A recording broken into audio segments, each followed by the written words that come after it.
Sporting Blues proprio adesso in possesso dell'azione per la sua prima azione offensiva della partita. Pallone appoggiato al centro, il gol dell'1-0 arriva dopo circa 20-25 secondi di gioco, il gol dell'1-0 dello Sporting Blues in avanti dopo neanche un minuto di gioco.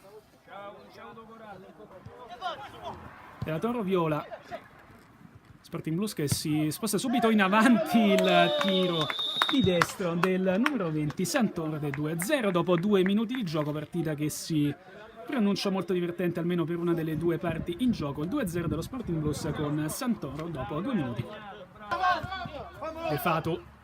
De Fato gira tra due, De Fato entra addirittura in area da solo, De Fato è 1 contro 1 ed è anche 3-0 per lo Sporting Blues. Ancora il numero 8 Patrizio De Fato ha fatto tutto da solo ed è andato a scavallare con un cucchiaio il povero Pinzari. 3-0 Sporting Blues al 14° del primo tempo.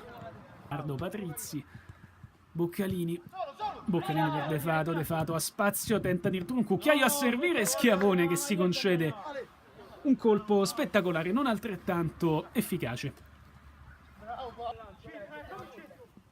De Fato tocca verso il centro, ancora per il numero 20, si trattava di Santoro, sulla stessa asse era maturato il gol, mi sembra del 2-0, questa volta palla fuori.